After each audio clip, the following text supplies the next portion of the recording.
We're still going to go there because I think that this is a very crucial part of business. Most people don't know this. People don't get the right advice on this. They don't know the numbers that they're looking at and what they actually mean. Who's ever been a victim of that one? You look at your balance sheet, profit and losses, and go, I don't know what I'm doing there. All right, so here's your first flip chart after lunch. Write this one down. Love the numbers and they'll love you. Love the numbers and they'll love you. Most people have actually got this. Well, I would suggest this. Most people in this room who are clients have gone through some affirmation process with me, doing an I am statement, etc., which basically means, well, actually, I'll say it a different way. Write this down. The two most powerful words in the English language is I am, because everything that comes after that is your reality. Okay, so if you've ever said to yourself, you know, hey, I am not really great at numbers. Who's ever said that one? Come on, I know you're in here. It'll be at least 2/3 of this room. Therefore, the reality after that is what? I'm not good at numbers. Okay, so the kind of the universe, great spirit, whatever you want to call, just gives you back more of what you've just put out. So we're going to do some work on the numbers, and I'm just going to ask you to have a think about what just happened in your brain when I said we're going to go off and do some work on the financials. If you don't love them, they'll hurt you, is another way to say this one flip chart. Okay? So I'm going to go over here and I want to talk about cash flow numbers and optics that we're going to look at, and then in a little bit we're actually going to go through a case example to actually put this into play of how powerful that is. Everyone cool to do that? Say yeah. All right, so the first one is probably a simple one, but I'm going to get you to write it down. So we've got 8 cash flow and financial optics. These are optics that we want to look at in just about every business in here. Okay, and if you're not looking at these, you're probably going to be missing something along the way. Does that make sense, everyone? So the first one is a simple one. Most of you will have some feel or watch this already. The first one is everyone, sales trend. Where's my sales going in my business? Now everyone, and I would nearly say to you that most people are addicted to this one. This is all they look at is, hey, if the thing's making sales, everything's good. Who's ever been at fault to think that sales is the only thing you need to look at in your financials? Come on, you're out there. I know you are, because that's, I tell you, and then most people think that no, there is nothing south of this one. This, by only doing this one, is like crack cocaine or something, all right? Because if you only look at this one, guys, I promise you, you're going to miss a whole bunch of stuff. Okay, we all good with that? Okay, good. So that's the first one. Here comes the second one. It's the cost of goods sold for the people that sell stock, sell stuff, divided into sales as a percentage. There's your second one, everyone. Okay? So it's the relationship on what you bought stuff at and then what you went and sold that same level of stuff. This relationship here is highly, highly crucial. Okay? And I'm also going to say for everyone in this room that even for the people that are 100% service-based businesses where you don't sell any product, if you think about this, in a service-based business, what truly is the cost of goods sold? What are you truly selling? Your time, what else? Your IP, you know what you know. You remember we talked about knowledge. So that's essentially the cost of goods sold in any business on the planet. Does that make sense, yes or no? Okay, good. So we're wanting to make sure that this relationship is really, really good. Okay, here's the third one.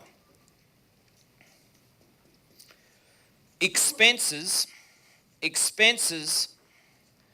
divide into sales. So when we look at the overheads, every business in here has overheads or expenses. So how well are they tracking? And is there a pattern?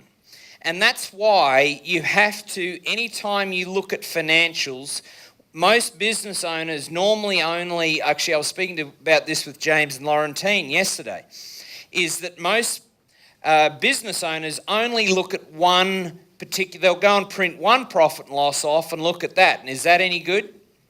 No, it's not. We need to look at multiple frames of reference. So I remember hearing a story, Keith Cunningham tells it, and it's really, really cool. Write this one down. Imagine this, that you were born on a desert island, okay, and you had no parents. Don't ask me how that actually happens, just go with me, right? And you grow up on this desert island, you've never seen a human before, and all of a sudden this helicopter lands. And all of a sudden, this beautiful 21-year-old, you're now 20, by the way, all right? Don't ask me how you got to 20, you just did, all right? But you look over and there's this beautiful man. It's a model or a beautiful woman or whatever's your colour of choice, if you get my drift, and you look at that person and they're stunning. And my question is, how do you know whether they're a good-looking person or not? And the answer is, you don't, because you've got no frames of reference. So when you get to financials, guys, the more frames of reference, the better. If you're only looking at one or two periods, is it going to help you? Yes or no? No, not really. Okay, you're going to need to have multiple frames of reference so that you can see this. What happened last year the same time? What happened, last quarter, on the quarter before that? Is there a trend? That's why all of our clients, we always have heaps of fields of reference where possible so that we can spot the trend. Does that make sense, everyone? So, on your tables, you're going to start with now. So, this one, clearly to get this one down, you can sell more to cover these overheads, or you can reduce your overheads. Now, normally, I'm going to suggest that the general overheads of a business, normally, if people actually really went and had a look at what their overhead structure is, they can actually reduce it. So I'm going to send you now on a table exercise to then say, if the board of directors for you right now said to you, right, we don't care what you think as the CEO and owner of the business, but you do need to reduce expenses by 10%. Where would you cut? You got a coach who needs to go, you reckon, Adrian? Well, you can pull that trigger any time you want, buddy. So, round your tables, okay? I'm actually truly asking you, under the secret of this flip chart, you guys, is to have a look at your frigging expenses. Do you think that'd be a really good idea before we just went on autopilot into 2017? Who thinks that's a good idea? Okay, good. Round your table, you're going to discuss this, areas in your business that you need to go back and have a look at tomorrow, next week, etc. Let's go start with the person who needs to cut their expenses the most. What area of your business did you guys come up with? I'll be interested to hear what you got. Give me a couple of categories on your P&L that's worth a look for next year. What do you got? Bank fees. Beg your pardon? Bank fees. Bank fees is a big one. Yeah, Vicky. Rent is a huge one. Do you think with in this day and age where there's a fair few, depending on what town and suburb and what have you, do you think that sometimes that there's a fair few for lease signs on, etc.? Yes or no? Do they really need you as a client? Yes or no? Yeah. Would they prefer to have you on a longevity? Could you go back and renegotiate your lease and maybe even give yourself, go longer on it, but ask for a better rate? Can you do that? Yes or no? Yeah, you can. Okay, there's a good one. What else you got? Labour costs, Smithy. Okay. Look, on that one, I'll give you, thanks for saying that, Smithy. This one here, I'll just break down on that particular one. This is a rock star one that he's just given. And I'll just give it over here. so that everyone can see it. There's a KPI in financial land called return on payroll. What's it called? Return on payroll, which is effectively is this measurement right here that Smithy is essentially of all of the labour that you pay out, what is the return that you get? Okay, and in the CFO scoreboard, which every client has got to look at, it'll go through, it actually gives you that optic if you can get all your figures in every time. Okay, return on payroll. And I'll tell you, do you think that the people like Apple and all those guys know those type of optics down to the cent? Yes or no? Yeah, they're looking at that every day, all right, to make sure they're on there. And then you obviously got to go and action it, Smithy. Thank you. All right, good. Yes, sir. Credit card processing fees, a lot of the things I've noticed is if you just ask, can we get a renegotiation, they'll just give you one for fear of losing the business. Yeah, that's a great thing. So credit card processing fees, love that. Give us a couple more. There's heaps more, guys. Insurances is huge. Well done. What else? Vehicles. Give me more. So like different subscription systems, marketing automation platforms. Yeah. That different people sign up for that are going up those. Love that. So if you've got any kind of CRM or any of those online systems, sometimes they will do it. Sometimes they won't, but you're right. It's a really good one. Well done. Thank you. Couple more, guys. Advertising. Well, firstly, it'd be good to know if it works. And then if it does work, well, then you've got the opportunity to go and negotiate. Okay? It's no good negotiating on something that you don't know is working, which I'm going to cover a little bit later. What else, you guys? Yes, ma'am. Freight's a hugie for the people that have freight. Who's got a freight, potentially go back and have a conversation? Okay, sorry. Utilities, good. What else? Travel is huge.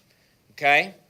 So guys, look, this area of any business is kind of the unsexy bit of business, okay? People don't go to seminars to say, how can we reduce our expenses? You won't fill many seats at that. They'll all come to a social media one, I promise you. Okay, but they don't. This is kind of the one. Another way to say this area here, here's the quote, here it comes. $1 saved is $1 made. Okay, that's one extra dollar that you don't have to go and do the grind on because you just went and worked it a bit smarter.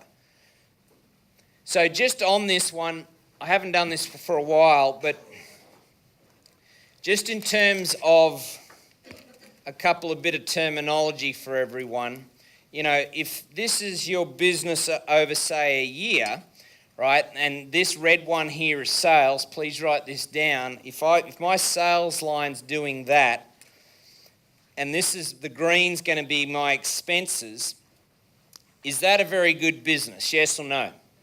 No, because the growth rate of my sales is going up at the same growth rate as my expenses. Okay, this is probably what I call a busy fool. Is they how I said before on sales, they had a bit of crack cocaine and they just wanted sales and sales and sales and more sales, and if I get more sales, I'm going to get rich. Yeah, that normally that's what normally happens is people grow their expenses at the same rate as their sales. Who's ever done that in this room? I know who you are. Righto, thank you. Where we want to go, right, is you got two other options. This, I probably haven't done that exactly perpendicular here.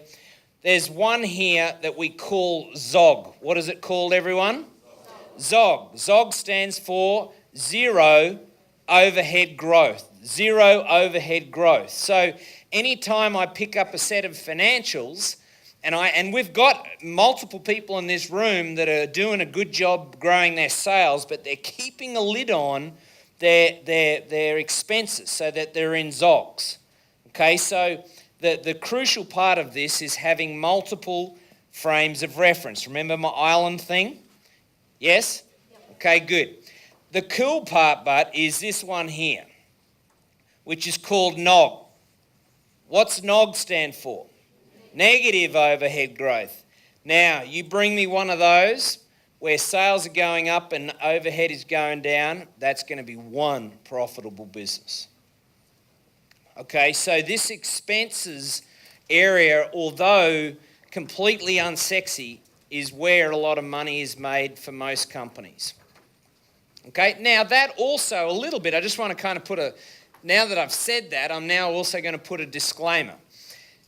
Guys, if you're in a very, very high growth, I've got a few people in here that are growing, they have got a lot of growth on their sales. So it's when you have a look at it and you discuss it and you're in kind of a boardroom environment, it's nearly impossible for them to stay in Zog. Because the growth rate's too steep. Does that make sense? But the point about this is being aware of where what my expenses are trending at. Does that make sense, everyone? Okay, good. Here comes your fourth. Change your colour of pen. Here's the next one. Really accountant-based terminology, very complex. Called, everyone? What's it called, everyone? Yaya, personal yaya. That's your current spend. That's your current draw off the business. This one probably isn't that relevant in terms of the business for all the team members in here, but it is highly relevant to you at home. Most business owners, until they get out of a habit of using their business as their own personal ATM machine, who's ever done that? It's just, it's even in the same account, is that you just go and suck the money out of the trading account. Who's ever done that? Okay, stop it. No other way to say it. Stop that. It is bad financial behavior, okay? Actual fact, just to help, everyone said mentoring and coaching is a good idea. Remember when we said that this morning? Everyone just point to the people that just had their hands up and say, stop it. Ready? 1, 2, 3. Stop it. Okay, so personal yaya is hugely important here. I'm going to suggest this. Even if you do drawings as a business owner, this is highly important that you basically give yourself a budget by doing a personal budget, and then you say, hey, that's what I get. So I have to manage to that budget. Does that make sense? Not this sort of endless pit that every time we go in and use as an ATM. Who's getting a bit of a whacking on this one? It's really interesting watching the facial expressions on there's a bit of this sort of thing going on. And I'm also talking, guys, to the team members in the room, okay? It's the same conversation, just a little bit differently. All right, if you basically spend every pay packet down to the wire, are you going to go ahead or are you going to go backwards? Well, effectively, if you think about inflation and what have you, you're actually going to go backwards. We need to be actually having a budget so that there is surplus there. Okay, people that we coach on team members, that's hugely important. Here's another question. As the business owner, if you know how we saw up there with John that being a leader, that effectively, 70% of the culture and what have you was based on the leader? Well, I can't remember that exact quote. But do you think it's the business owner's idea or responsibility, should I say, to give some coaching to the team on this area here, yes or no? Yes or no, guys? Yes. It is, okay? I don't want to have companies where basically people are just kind of living meal to meal. That doesn't work for me. I mean, if you think about true win-win, we want our team members having enough in old age, etc., not just ourselves. Does that make sense, everyone? So what training do you do? What could you do? Okay, there's probably a couple of videos in the back end of my website on this that you could just do a 20-minute session. Hey, how are you going to spend your super? Where is it invested? Could we put any more in there and do a salary sacrifice, etc., and put a little bit more in there? That all that means for the people that don't know that. I said it at the forum. I'm going to give a few people another bashing on this because I still think that a lot of folk don't have the learning on this. If you don't, I'd say 90, I should just get the stat and measure it.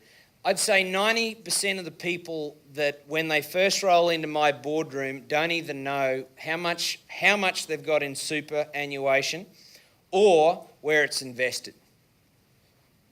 It's like, it's like between this figure and that figure. And I go, great, where's it invested? Oh, it's in Australia. Yep. That's how much I know. It's like, is it blue chip, high risk? Like most people don't even know. And then even in that category, you can actually go and ask the people that are investing your money, well, I want to know where it's all invested. What stocks are you banking on? Because essentially that's your retirement. Does that make sense? I've got another story of a guy that had most of his, please write this down, it's called the Enron story. This guy, there was like hundreds and probably thousands of examples of this. He had the majority of his savings and super pension money, whatever you want to call that, tied up in stocks of Enron. When they hit the wall, which was in 2001, just so you know, when that company went bankrupt in America, they had a 16 times bigger portfolio and balance sheet than the National Australia Bank of Australia. So when those guys ran out of money and it went ding, right, that's how much they went with. That's how much they left on the table, like in terms of that size. Now, there's many stories, and there was this one gentleman that was like at the age of about 64, and he had most of his super money, or whatever they call it in America, based on Enron.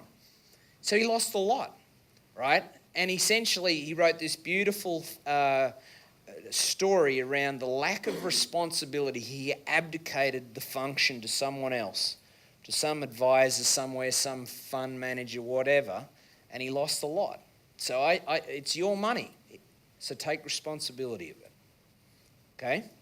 Why don't you do that? Ring your advisor, ring your fund manager, whatever that looks like, wherever your money. I'm talking to the team members here too. Either way, it's your money. Everyone good with that? Say yeah. Who's got to go home and start a few phone calls in the new year on that one? All right, good. It's your friggin' money. This is down here in yeah. So one, we got to have some budget. We got to have some control measures. Business owners, this is not your own personal ATM. And then Bruiser went off to grandmother's house and talked about super, which wasn't apparently on this flip chart, but he's now just put it on there. We all good with that? Okay, good. Here comes the next one. Accounts receivable days. Accounts receivable days, or debtors, depending on what's best. I like accounts receivable. Most people get confused between this whole terminology on debtors and creditors, and hang on, does that mean I owe who and they owe me, etc. So I just like this terminology. Is accounts receivable means the money I'm about to receive, okay? And accounts receivable days is the average measure. Please write this down if you're not familiar with it.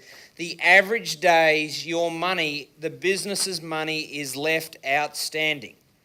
Okay? Everyone cool with that stat? Who's lost is a better question. Yes, ma'am. You're the only one that, your hand up, don't feel. So I'll go again. So accounts receivable, this is if you give an IOU to someone, you give them an invoice and you say, hey, don't pay me now, pay me later, right? That's an accounts receivable. And then basically this is the amount, the average days that it is outstanding. And all this is on that is just the overall average amount of days over all of the IOUs that you're giving. Everyone cool with that? So, round your tables, a couple of great strategies that you could do. There's some people in here, if you're in retail, very few people will be giving IOUs, so just play along with this. Actual fact, just to say one thing, guys, there's some times where I teach something up here and you'll be sitting there in your business saying, Bruiser, this is not relevant to me. For example, if you give 0 IOUs out and you're then going to try to work out some strategies of how to decrease accounts receivable days, potentially you could switch off, okay? So what I'm going to say to you is just to make sure that you stay open, because here's a question. Do you think that sometimes you may end up buying or operating a business with accounts receivable? And the answer could be, yeah, you could. All right? So what we're going to do on this one, we're not going to do it around the table. What you're going to do is you're going to grab a partner. I'm going to do this in a minute. And you're going to come up with 2 or 3 strategies that you've seen on how to decrease accounts receivable in any business on the planet or yours. Does that make sense what the operation is here? Okay, so on my count, everyone stand up. Point to a partner on your table. Go. Righto, hang on. And you're just going to go to the 4 corners of the room, and you're going to have about 2 minutes each to come up with 2 to 3 wham-boodle strategies on how to decrease AR days. You got 4 minutes, go. Hi, I'm Alison from Efficiency Partners. Believe it or not, we are a bookkeeping firm, so this is pretty much our area of expertise. Lots of ideas to reduce your AR that we give our clients. I think the first and most important thing is to be consistent with your follow-up processes, because a lot of the times if you don't follow up and be consistent, then you're going to the bottom of the pile. Agree on that. Another thing is to try and automate the data process as much as you can, as in terms of the follow-up. There's lots of systems out there that can automate that for you. Also try and get people on some kind of easy debit or some kind of fixed fee, if possible. There's probably a lot of people in here that can't do that. Yep. What about you, man? What do you need to do? What do I need to do? Yeah. I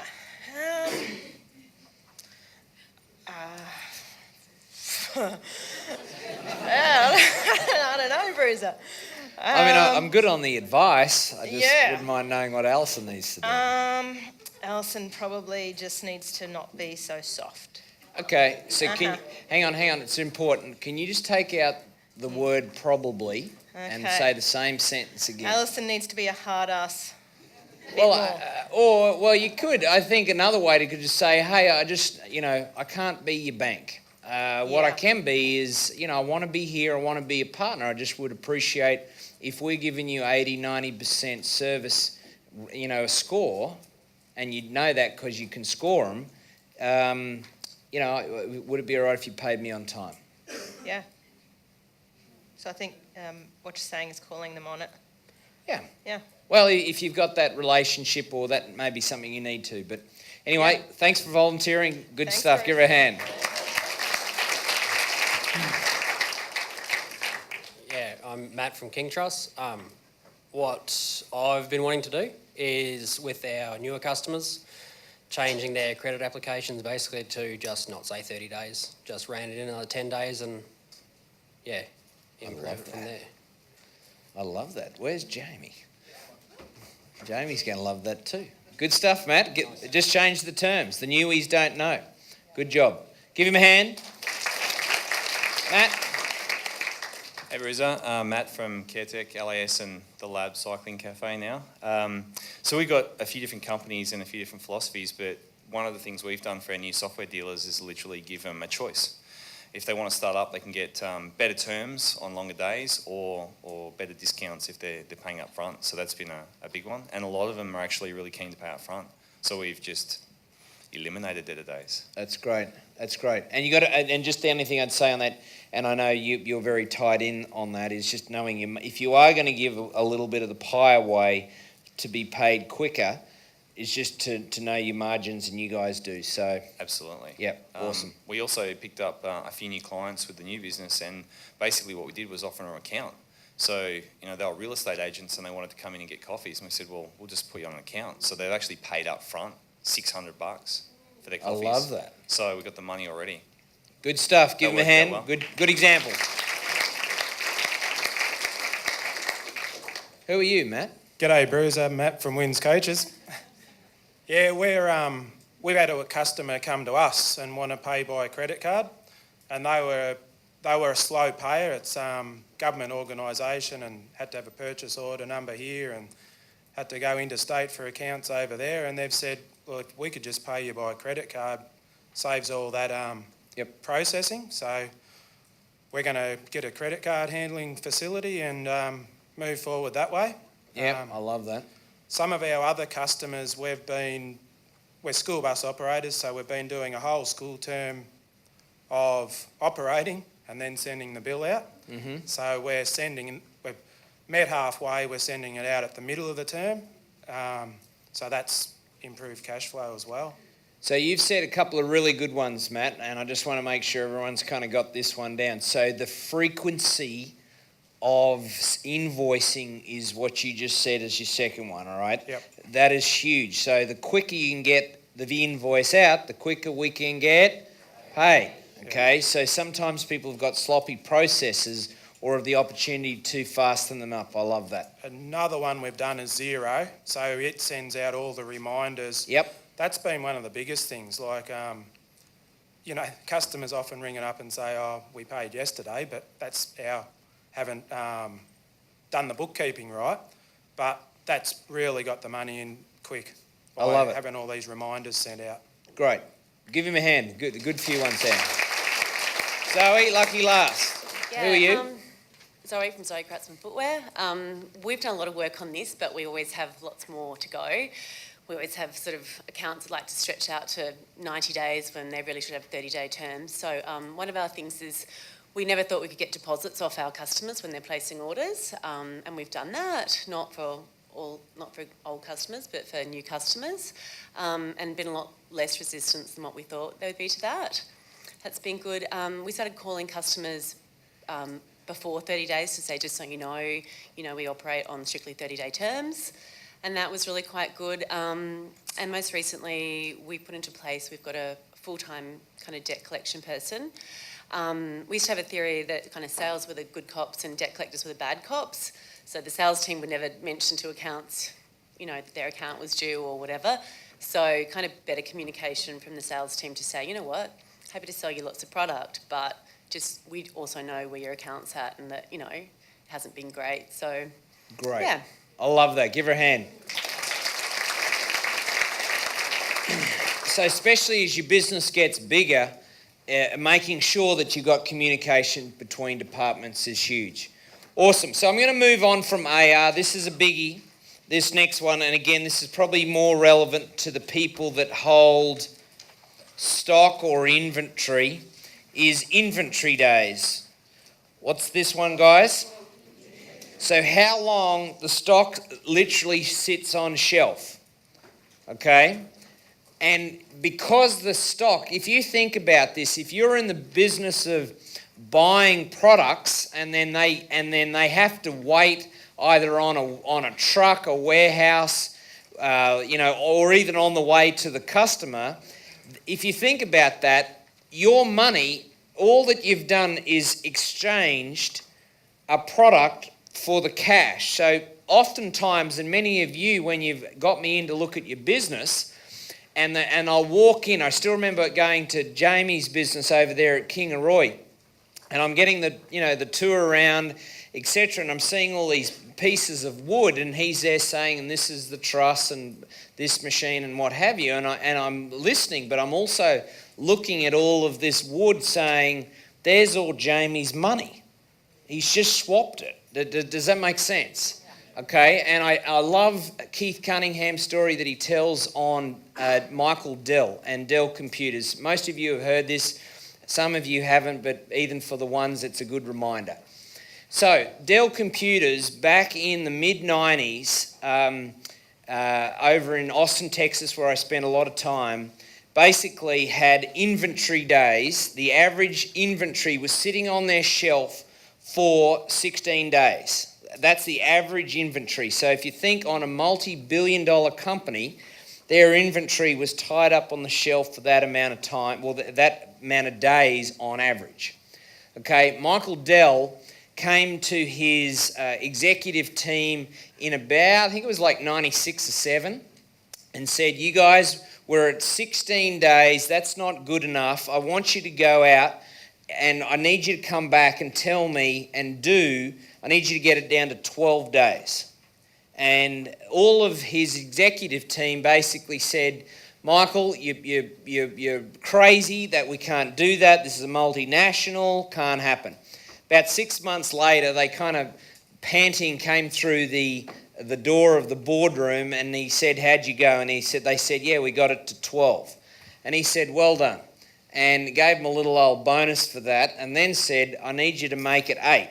And his executive team said, what, everyone?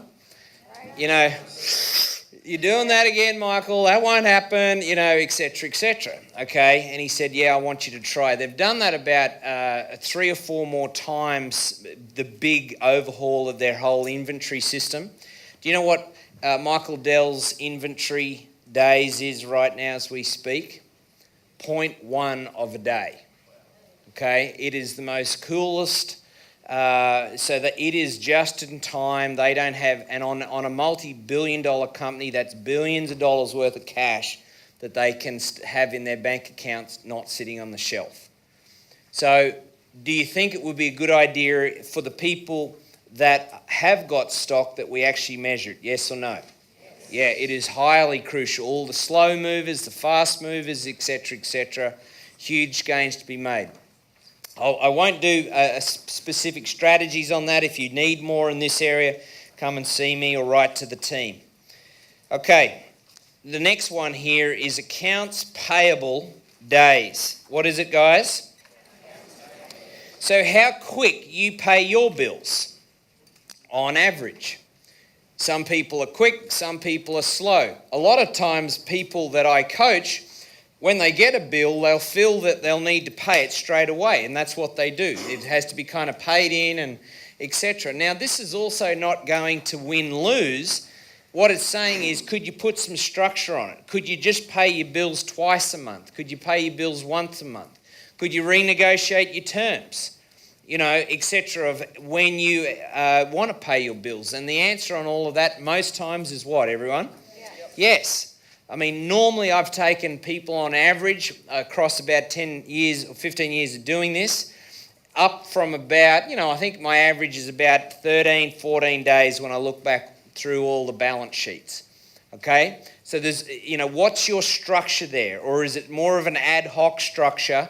How can you systemize that so it's not just, you know, do it at ad hoc? I think a lot of people in the accounts departments, whether it be a one-man band or you've got a whole team of people, basically think that it actually means that they're busy.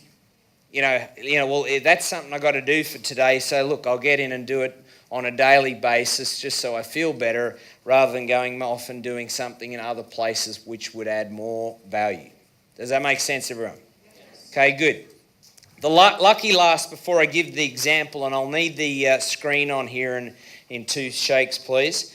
I'll put it over here, is what's my net profit percentage? What's my percentage? So when I get my net profit and I divide it into my sales, what's my percentage? Is it going up? Is it going down? Do you think that'd be a good one to track? Yes or no? Okay, good. All right, I'm going to need that screen on, big guy. So what I'd like you to do on the center of your table, to bring all this little section in together, I'd like you to grab the colourful document there called the CFO scoreboard. Some people know the colour of this front page like the back of their hand, because they're staring at it a lot with me. And that's really cool. Some of you guys are looking at this for the first time. Now, what you're looking at here it comes. Can I get a little stool up here, team?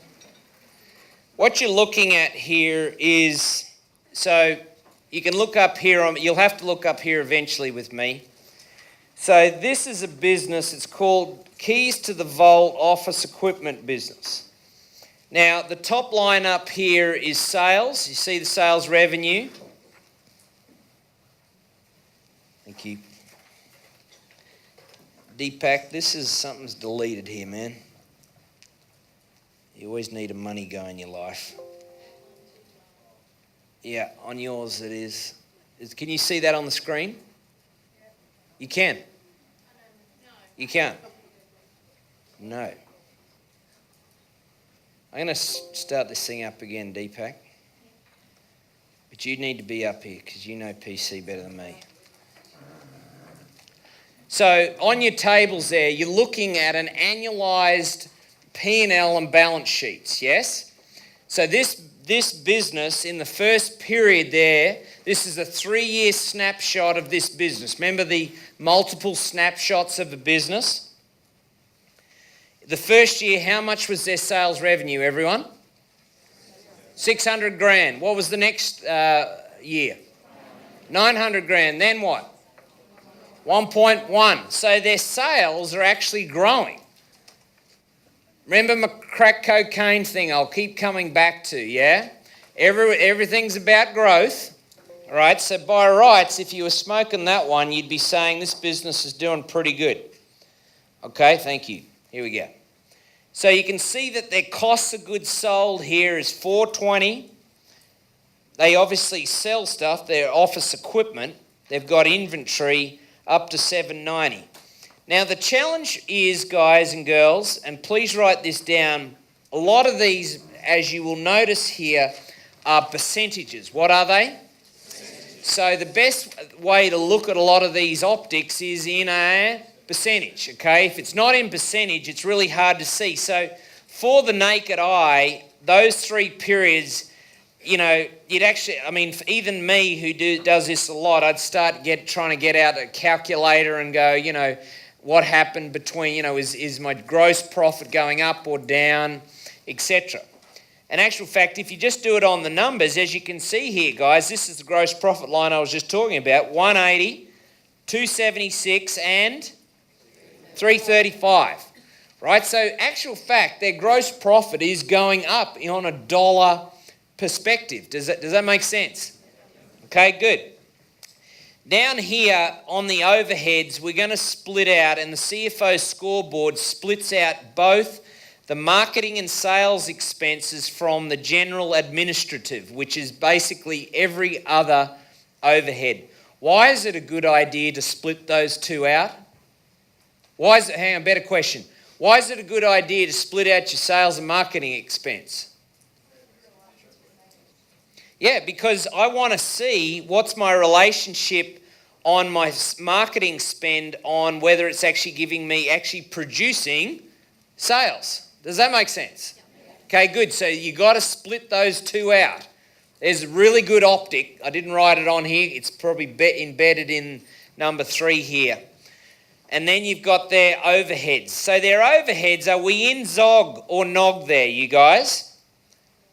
156, 192 and 225. Do you see that? Hang on, Ben, you just went like that. Yeah, I see it. Okay. Yeah.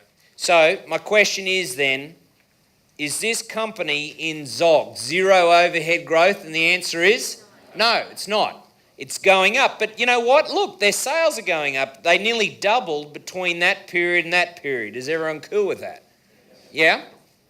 You right, Tina? You good? Righto. So that's the P&L. So this year, their EBITDA, which is another fancy word for net profit, they gave back 6,000. That was a loss that first year. But then they made a profit and then a bigger profit. So by rights, on an accrual P&L, this thing's getting better. Then we go down to, everyone cool with that so far? Yeah? Is that hard or easy? Okay, most people just went, it's pretty easy. I know, we haven't got, PhD accountants in the room, but, it's reasonably straightforward. So down in the balance sheet, this is the cash. So as you can see, the cash at the end of 2000, this dude had 22 grand in the bank account, then 4, then 5, then 3, 5. Can you see that? Now, this will start to give you an insight. This is the receivables. This is my accounts receivable, yes? What's happening with my accounts receivable? It's going up. So I've got more IOUs. Is that good or bad for cash? It's bad, all right? So he's gone from 42, 115, 135. Isn't that interesting? Then we go down here at inventory, which is your inventory. Now, just remember, this dude grew their sales nearly by a double. Okay, so they went from 110 to 148 to 188. Is that good or bad? It probably is, but the thing is, I got to actually take into consideration what's happening with my sales. Does that make sense? Okay, so you could nearly say, well, look, hey, Bruiser, 110 to 180, it's probably, it's nearly double, and we nearly doubled the sales anyhow. Does that make sense? Who's with me? Okay, good. So you troll down this balance sheet here, and then you've got some liabilities, long-term liability. Well, this is your accounts payable. Okay, there's the accounts payable. We owed people 30, 51, 53. But I also grew my business as well, so that could be good or bad. But because I'm not seeing it in average days, I don't really know. Does that make sense? Okay, you can also see here that my long-term liabilities, that's my loans. Long-term liabilities, guys, there's a way, please write this down if you're not familiar. Everyone sit up straight and take a deep breath. The more I go on this, everyone's getting more over the handlebars. It's like, I'm going to come to some punchline here in a minute, all right? Stay with me, people. I got you. So this long-term liabilities is normally loans over a year, okay? Over a year in time, as just a ballpark. Anytime you have a look at a balance sheet, essentially this is normally the loan. So, this is either with a bank, normally it could be motor vehicles down there. Sometimes accountants put those down there. Okay, so that's that. And it spits out, if you flick over the page, a page which I love on this scoreboard called Big, what everyone? Big Picture. So it actually gives, is it that interesting, Marcel? It actually gives all of these optics on one page, and I think it would be a very good idea to see all of them on one page every single time, yeah? Hello? Yes. Good, here it is. There's my trend on my sales, I'm spotting that. What the software does here is it gets you your cost of goods sold and divides that into sales. Anytime you see red means bad. So it was slightly bad in this last period, but not much. 70, 69.3, 77.2. So not hugely. What's happening on them M&S, which is the marketing and sales, everyone? As a percentage of revenue, right where my cursor is, it's going where? It's going up, all right? So they're spending, their efficiency on their marketing spend is actually getting worse compared to the sales that's bringing in. Does that make sense? Okay, we've got something bad here. Okay, now that's what's happening there on their G&A, which is their general and administrative. Now look down here at receivable days, inventory days, and payable days. What's happening on receivable days? Going up or up? Up. So that they're getting worse at collecting their money. 12.6 days, 31 days, 40 days. Is that good or bad for cash, everyone? Bad. That's friggin' bad. And if you want to have a look at that, I'm going to take you over to a different screen here in a minute. Inventory days. What's happening with inventory days? Is it going up or down? Is that good or bad for cash? Michael Dell what he'd say? I need you to bring that down by 4 days, whatever, yeah? Okay. Payable days is about the same. So, what I want to do now, in actual fact, I'll do it here.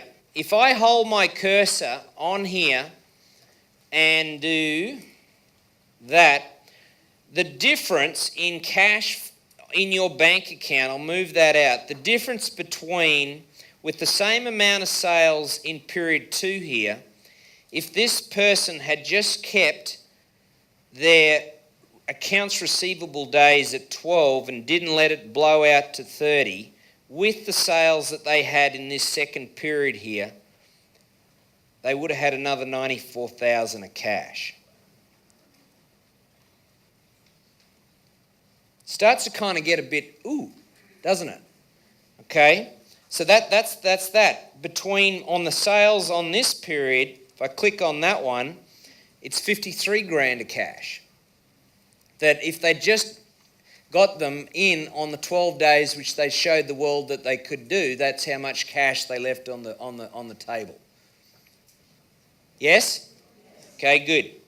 So, when we start getting into applying a lot of the strategies that you're hearing today, very cool is this little screen here which is called What If. Everyone see that? Okay, good. Now, here you don't have that. You've got to look up here. So this is the cash flow going through the business. Here where my cursor is, can everyone see that?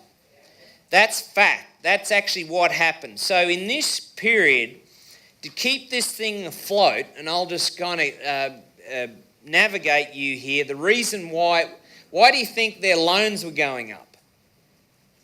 Because they needed money to keep this thing alive. Yeah, they were borrowing cash. That's why their loans were going up. Their raw cash flow that they had to play with in that year was 28 grand. Paula. And that song, You're Buying Double Drinks. I love that. Give her a hand. All right, so effectively they were negative cash at 28 grand. Their net income, that's their net profit, was 12. You see that down here? Hello? Yes. Yeah.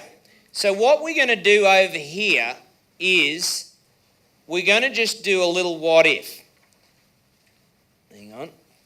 Once I move that away. You see over here? You see receivable days right there where I'm going to click my cursor. You see it?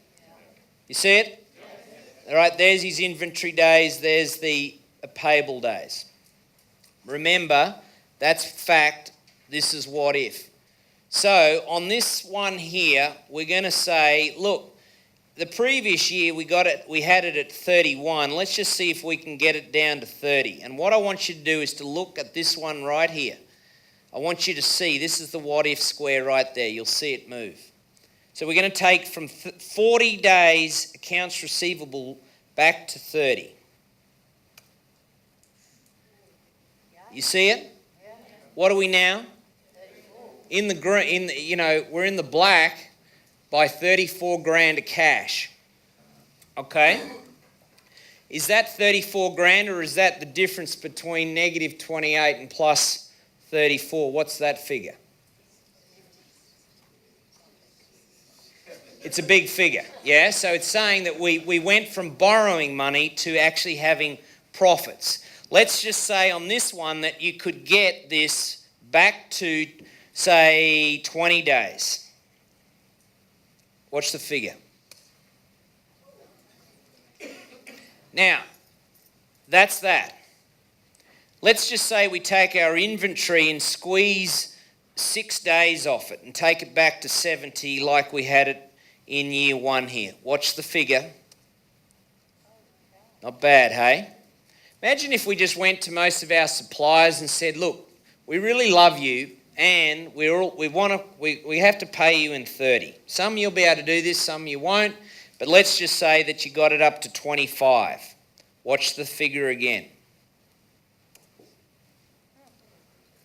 So that's not far off about 180 grand of cash that flowed through this, or you had available cash on hand to pay the bills in that period. Cool or cool? Okay, good.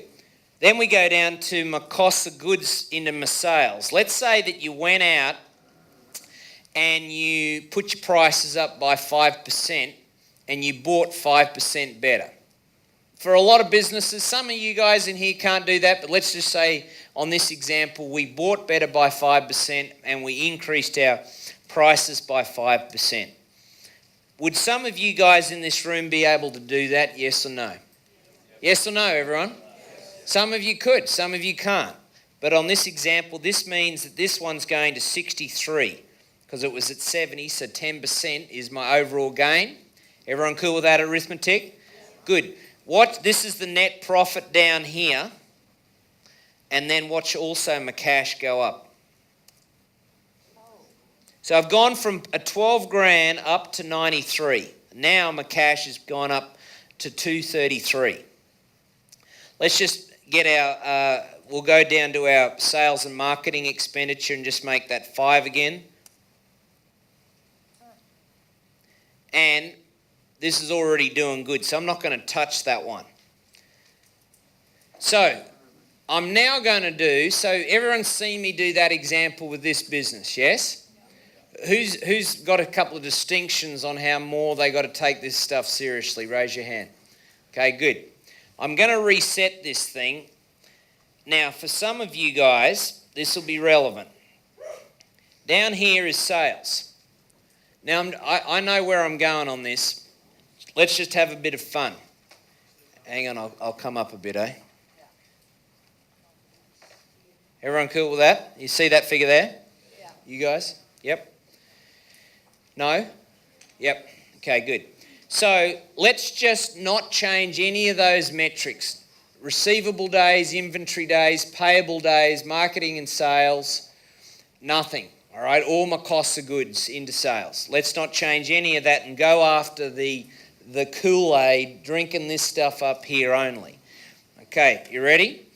Let's go and get a Facebook strategy happening because that's apparently a really good thing to do. All right, I'm taking it to 1.3. So I'm still borrowing money. That's that one there. Remember my cash on hand? Yeah, or my operating cash flow? Yes. And I got a little bit more profit, but surely I've read a marketing book. Someone was on the other day on one of those social media and said, if I grow my sales, I'm going to get really rich. So I'll go to 1.5. Surely that'll fix the problem. Oh, I'm still borrowing money. Made a bit more profit, but I'm still going backwards. Shit, man. I'm going to go up a bit more. Someone said I've got to have more sales. Still borrowing money off my grandmother to keep the thing alive. Made a little bit more profit, but I actually haven't moved. I'll know the number here. I'll just put you out of your misery.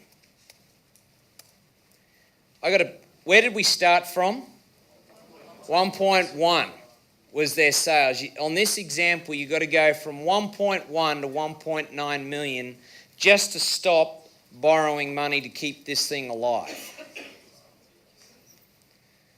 So, ladies and gentlemen, I love doing lead generation. I just think it's probably a good idea if we're doing it on a strong platform. Who thinks that's a good idea? Yeah. Cool. So, round your table, I hope that you have got a bunch of learnings out of just what I just did. Okay? If you love the numbers, repeat after me, they will love you. Okay? Fall in love with them. Round your tables, 1 or 3 big distinctions. Share it round your table. Start with the person who's got the most wide open mouth right now. Let's go. Just a couple of comments from the floor. Distinctions for you out of that last section on the numbers. What do you got? A few people that haven't said anything. Inventory days. Inventory days. Love that. Your name's Michael, is that right, Todd? Yes. It is. Okay, good. What else you got? Ryan, what about you, man? Yeah, well, you spend more time talking about your current business, you're going to get more out of it and focus on getting more sales. Yep. Okay, love that. What else, you guys? Effort, isn't it, mate? What? Effort, if you can put that small amount of effort to trim those other ones, as opposed to that, you have to do that for sales. Yeah.